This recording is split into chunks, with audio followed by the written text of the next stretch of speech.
Son la imagen pura del oeste salvaje, un ícono forjado por el viento, el polvo y un espíritu que parecía imposible de domar. El Mustang, la personificación misma del sueño americano, corriendo libre por las vastas llanuras abiertas. Durante generaciones, representaron más que solo un animal. Eran la promesa de un continente indómito, un recordatorio viviente de una frontera que definió a una nación.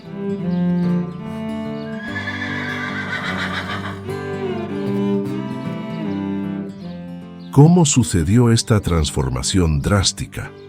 La respuesta no está en el mito, sino en las matemáticas, cifras que revelan una crisis silenciosa pero exponencial. Hoy, más de 80.000 caballos salvajes y burros compiten por recursos en tierras que, según los biólogos, solo pueden sostener saludablemente a unos 27.000.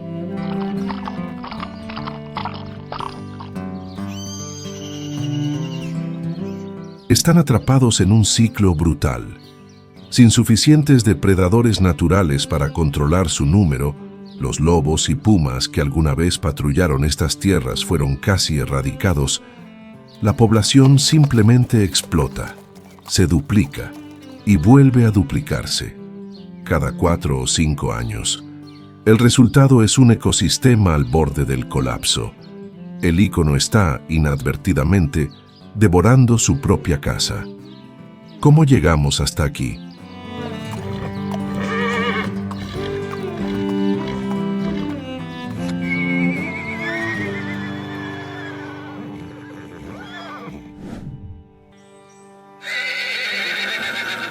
Para entender cómo se creó esta plaga, primero debemos desmantelar un mito.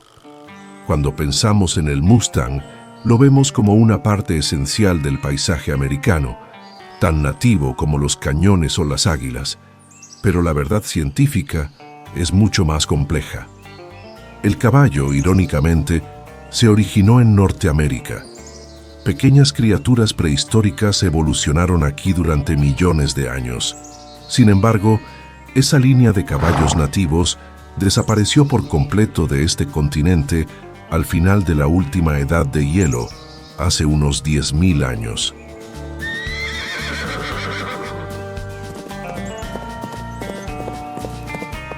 Los 80.000 caballos que vemos hoy no son técnicamente nativos, son ferales. ¿La diferencia? Son los descendientes de caballos domésticos que fueron traídos de vuelta a este continente por los conquistadores españoles en el siglo XVI. Durante los siguientes siglos, estos animales escaparon, fueron liberados por rancheros o abandonados por tribus nativas y el ejército. Encontraron un territorio vasto, ideal para su supervivencia y, lo más importante, casi sin depredadores naturales que supieran cómo cazarlos.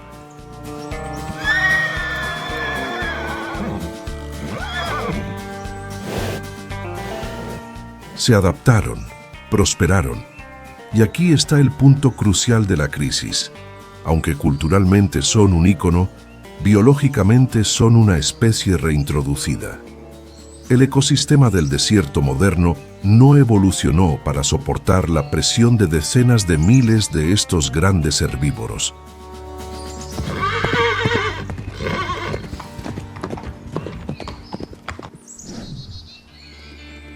Para que la crisis actual tenga sentido, debemos viajar a la década de 1960.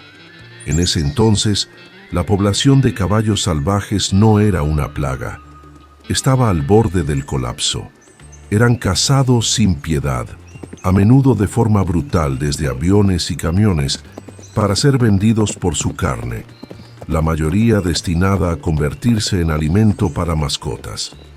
La indignación pública creció, liderada por activistas que veían la aniquilación de un símbolo.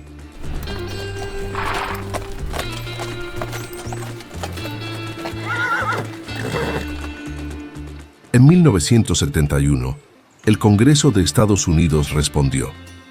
Aprobaron la Ley de Caballos y Burros Salvajes y Libres. Esta ley fue revolucionaria. Declaró que los caballos eran símbolos vivientes del espíritu histórico y pionero del oeste, y les otorgó por primera vez protección federal. La caza y el acoso se convirtieron en un crimen federal. Fue una victoria total para la compasión. Pero aquí es donde la paradoja comienza. La ley los protegió de la caza, pero no implementó un mecanismo biológico efectivo para gestionar su reproducción. Al eliminar a su único depredador real, el ser humano, y sin un plan de manejo realista, el gobierno esencialmente encendió la mecha de la bomba de tiempo demográfica que vemos hoy. La población, ahora legalmente protegida, comenzó a hacer lo único que la naturaleza le dicta: crecer.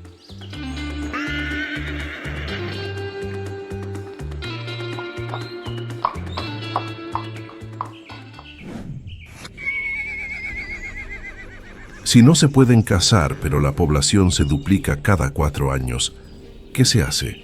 El gobierno de los Estados Unidos, a través de la Oficina de Administración de Tierras, BLM, se enfrenta a esta crisis con una herramienta principal: el arreo, conocido en inglés como el Roundup. Pero este no es el arreo romántico del viejo oeste. Es una operación logística y a menudo controvertida.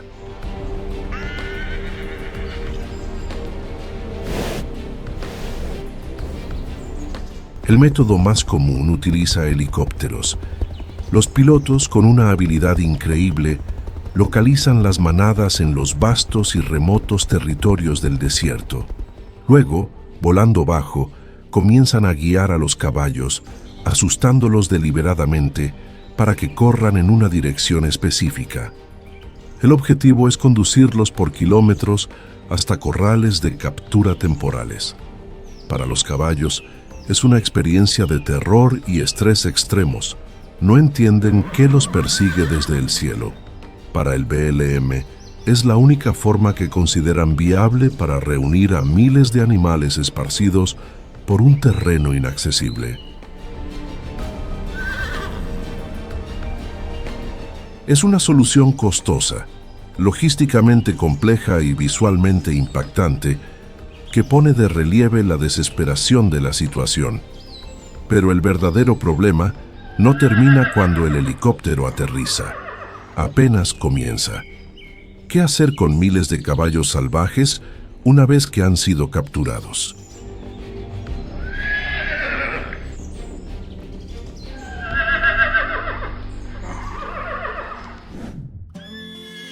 Mantener a 60,000 caballos en cautiverio es fundamentalmente un problema de logística y sobre todo de dinero.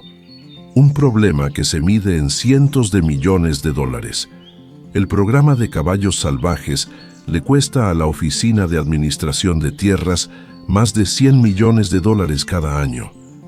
Y la mayor parte de ese presupuesto no se destina a gestionar a los caballos en la naturaleza, sino a alimentar y cuidar a los que ya han sido capturados.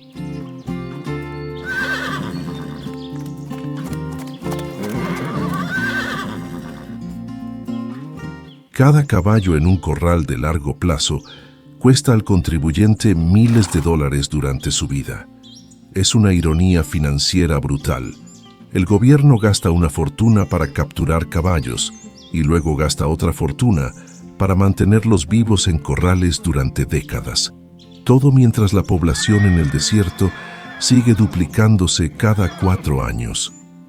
Es un ciclo financieramente insostenible, un pozo sin fondo pagado por el público, creado por una ley que buscaba proteger, no encarcelar.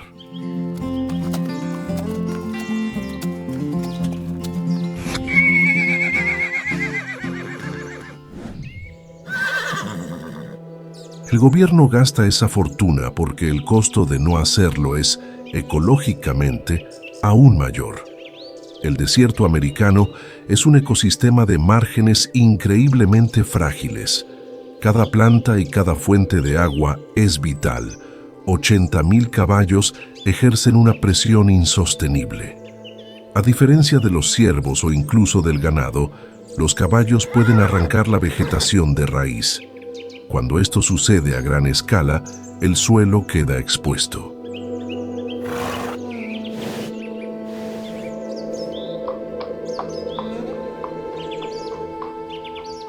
Sin raíces que lo anclen, la delgada capa de suelo fértil simplemente desaparece con el viento, convirtiendo los pastizales en polvo. Las zonas más críticas son las áreas ribereñas, las venas de agua del desierto.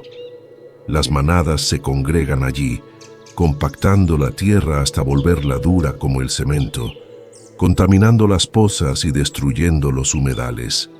El desierto simplemente no puede regenerarse a la velocidad que los caballos lo consumen.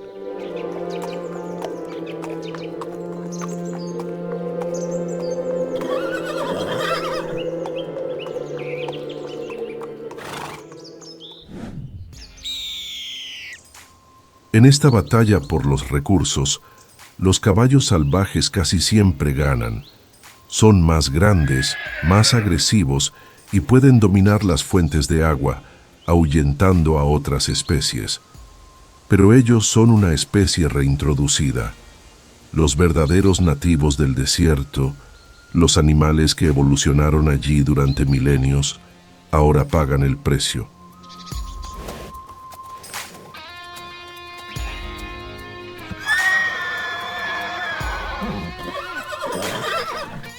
Especies como el berrendo, el ciervo bura y en particular el urogallo que ya está en peligro, dependen exactamente de las mismas plantas y fuentes de agua que los caballos están agotando. Es una competencia injusta. Los caballos pueden degradar un hábitat hasta el punto en que las especies nativas ya no pueden sobrevivir, ya sea por falta de alimento o porque los pozos de agua de los que dependen han sido destruidos.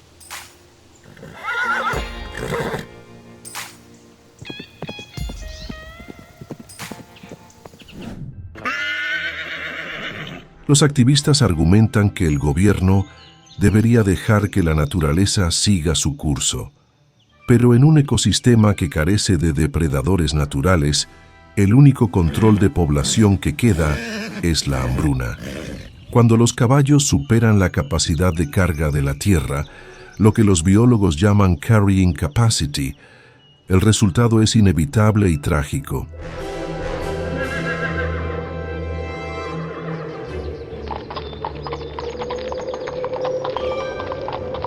En años de sequía, que son cada vez más comunes, el desierto no perdona. Miles de caballos mueren lentamente de sed o inanición. No es una muerte rápida, es un proceso brutal que afecta primero a las yeguas preñadas, luego a los potros y finalmente a los más fuertes. Irónicamente, la ley de 1971, diseñada para prevenir la crueldad, ha creado un escenario donde la naturaleza misma impone una crueldad mucho más lenta. El arreo, aunque estresante, es visto por el gobierno como una intervención humanitaria para prevenir este destino inevitable.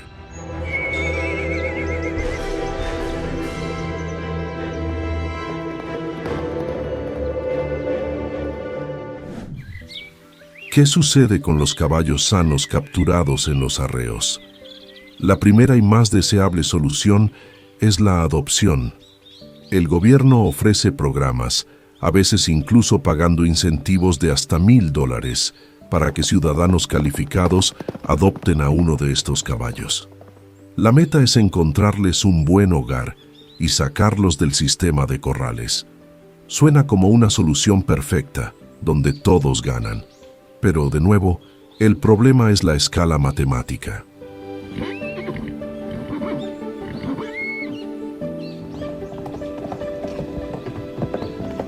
Cada año, el gobierno captura miles de caballos, pero la demanda de adopción es drásticamente baja. La mayoría del público no está equipada, ni financiera ni logísticamente, para cuidar a un caballo salvaje que requiere meses o años de entrenamiento especializado. Mientras el programa de adopción encuentra hogar para unos pocos miles, decenas de miles más permanecen en el sistema. La adopción es una gota de agua en el océano del problema. No es una solución a la crisis de sobrepoblación, es simplemente una pequeña vía de escape.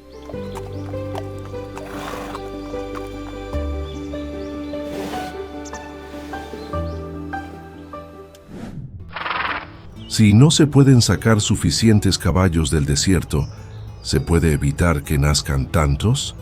Aquí es donde entra la ciencia.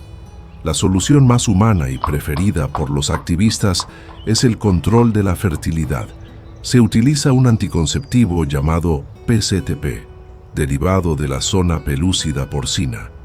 Es una vacuna que, administrada a las yeguas, las vuelve infértiles temporalmente, generalmente por 1 o 2 años. En teoría, es la solución perfecta. Es no letal y permite que los caballos permanezcan libres.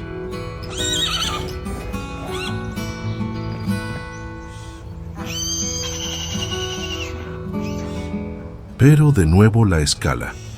El anticonceptivo debe administrarse a cada yegua individualmente, a menudo mediante un dardo disparado desde un rifle o a mano, y muchas versiones requieren un refuerzo anual.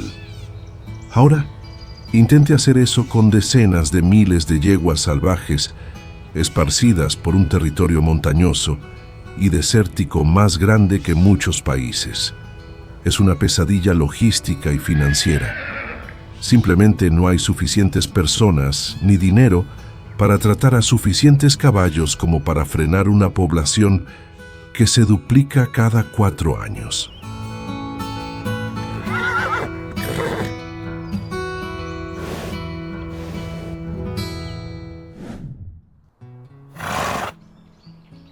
Al final del recorrido, la crisis de los caballos salvajes no es realmente sobre caballos. Es un espejo de nosotros.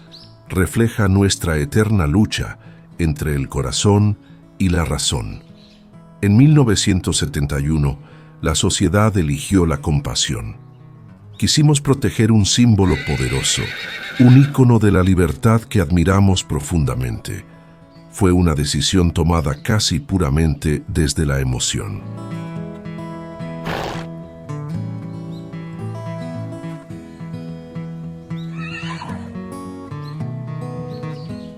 Hoy, 50 años después, vivimos con las consecuencias matemáticas de esa emoción. 80.000 caballos existen en un limbo, ni verdaderamente salvajes, ni plenamente domésticos. Están atrapados en nuestro mito. El dilema del Mustang nos obliga a hacernos una pregunta incómoda. ¿Cuál es el precio de un símbolo?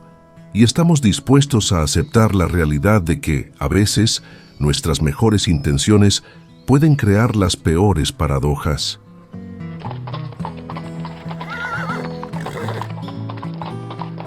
Este viaje de exploración termina por hoy, pero la conversación apenas comienza. Nos encantaría saber hasta dónde ha viajado esta historia. Por favor, tómate un momento para dejarnos un comentario diciendo desde qué país o ciudad nos acompañas. Saber que estás ahí y desde dónde nos ves es muy importante para nosotros. Nos ayuda a entender el alcance de esta comunidad global de exploradores. Y si valoras este tipo de documental y quieres seguir descubriendo las historias ocultas de nuestro planeta, te invito a suscribirte al canal Víctor Brasil y activar las notificaciones para que no te pierdas nuestra próxima investigación. Gracias por tu tiempo y tu curiosidad. Hasta la próxima.